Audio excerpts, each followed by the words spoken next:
Bonjour, bienvenue pour cette suite du TP numéro 2 d'administration avec MySQL. Donc nous allons dans cette partie voir l'installation de la base Shuttershop et puis ensuite proposer une politique de sécurité par rapport aux utilisateurs et aux privilèges, implémenter cette politique dans MySQL. Alors tout d'abord, il nous faut récupérer le code SQL de création de la base de données Shuttershop. Pour ce faire, nous nous rendons sur le site du cours et nous cliquons sur Fichier SQL de création de la base Shuttershop. Le téléchargement va s'effectuer et après, nous pouvons ouvrir ce code. Donc ça s'ouvre dans un bloc-notes. Nous faisons une sélection de tout le code, nous copions ce code et nous allons insérer ce code dans le Workbench. Donc pour ce faire, il va falloir se connecter. Alors là, on remarque que la connexion se fait sans demande de mot de passe. En effet, le serveur est stoppé comme nous le montre le Workbench. Alors c'est pas grave, on va se mettre dans une fenêtre de requête, on va coller notre code. Et comme le serveur n'est pas lancé, on ne va pas pouvoir exécuter ce code-là, donc on va maintenant lancer notre serveur. Donc on se met dans une fenêtre de commande. Alors moi, mon serveur est installé sur le disque D. Donc je me rends dans le répertoire bin de MySQL. On peut aussi insérer ce répertoire dans le chemin de Windows.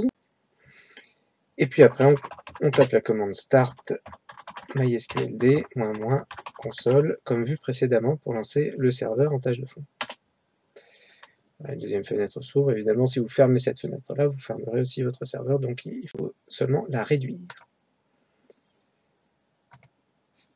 Alors revenons au Workbench. Si on se remet sur Server Status et qu'on fait rafraîchir l'écran, à ce moment-là, il nous demande le mot de passe qu'on lui donne, et normalement, voilà, le serveur est maintenant bien en train de fonctionner. On est bien connecté puisqu'on a donné notre mot de passe.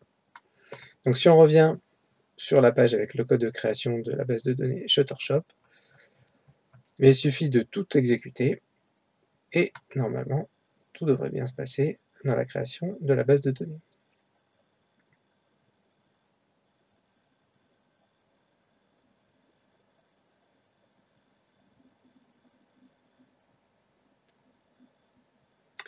Voilà, après quelques secondes, on voit qu'il n'y a que des voyants verts.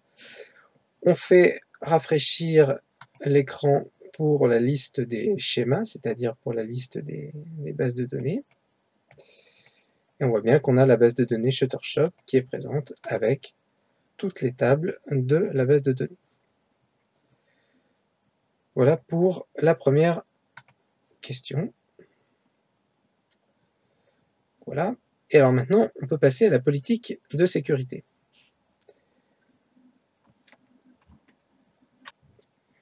Donc, dans notre politique de sécurité, comme il est indiqué, on va s'obliger à utiliser des utilisateurs sans mention de l'autre. C'est-à-dire que quand un utilisateur va vouloir se connecter, a priori, ça devrait être possible, quelle que soit la machine à partir de laquelle il se connecte. C'est-à-dire qu'en fait, ça va marcher pour toutes les machines. Autrement dit, l'hôte, c'est un hôte générique, sa machine à partir de laquelle il se connecte, et cet hôte-là est noté % dans MySQL. Et donc on se propose de créer les utilisateurs suivants avec des privilèges. Alors déjà, on veut pas qu'il y ait d'utilisateurs anonymes. C'est-à-dire que si par hasard il y a des utilisateurs anonymes qui sont dans la base, on va les supprimer. Après, on va avoir comme utilisateur un utilisateur interface de gestion de la base Shuttershop, c'est-à-dire en fait c'est l'administrateur de la base. C'est pas celui qui va administrer le serveur complet, mais c'est celui qui va pouvoir gérer la base de données Shuttershop uniquement. Donc c'est l'utilisateur back-office, en lien avec le gestionnaire du site web.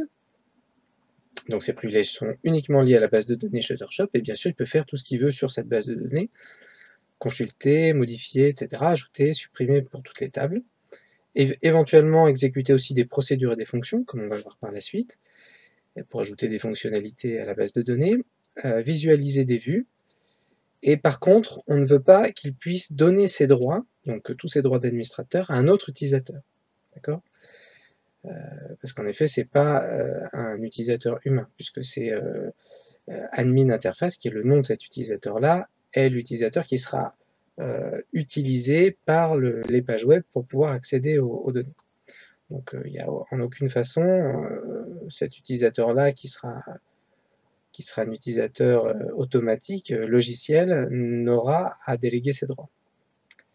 Et puis le deuxième utilisateur qu'on va avoir à créer, c'est l'utilisateur CustInterface, c'est aussi un utilisateur logiciel, mais qui lui sera utilisé par l'interface du client. D'accord, c'est l'utilisateur front office en lien avec le client. Alors évidemment, là encore, les privilèges sont uniquement associés à la base de données Shuttershop et pas à toutes les bases de données que le serveur peut contenir. Et les droits de base sont les suivants. On lui donne le droit de visualiser les tables modèle, auteur, location, influences, model, stakes et located in. Donc on va faire un grand select sur ces tables-là. Et puis on va lui donner le droit d'insérer ou de modifier des données uniquement dans la table customer.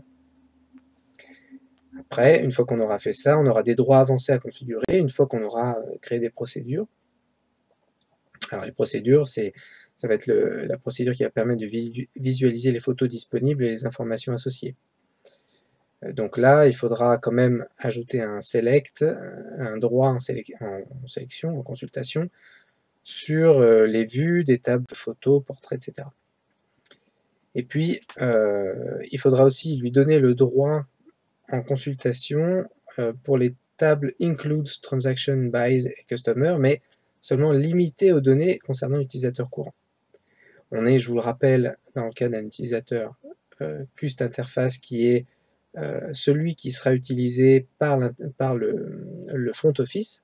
Donc le client va se connecter au front office et la page web qui va gérer la connexion du client va faire appel à cet utilisateur CustInterface pour faire ses requêtes à la base de données. Donc chaque appel va concerner en fait un utilisateur bien déterminé. Or cet utilisateur bien déterminé doit pouvoir visualiser au moins ces données. C'est pour ça que c'est la liste de ses transactions, de tout ce qu'il a acheté, etc. C'est pour ça qu'on a besoin de donner l'accès à cet utilisateur pour l'utilisateur courant aux tables includes, etc. Après, on va créer aussi une procédure prenant en paramètre le nom de l'utilisateur pour ce faire, et puis donc, en plus de ces droits-là, on va avoir un droit en exécution sur cette procédure. Et puis on aura d'autres droits qu'on verra un petit peu plus loin, plus en détail.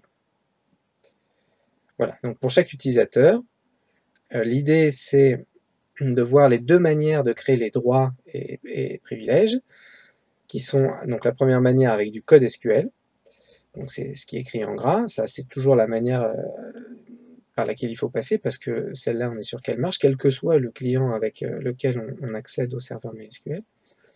Et puis on essaiera aussi, dans la mesure du possible, d'utiliser le workbench et son interface pour attribuer des privilèges à des utilisateurs. Mais on verra que c'est pas toujours possible, essentiellement, on peut le faire pour les grandes catégories de privilèges, mais pas quand on veut attribuer des privilèges très fins à certains utilisateurs.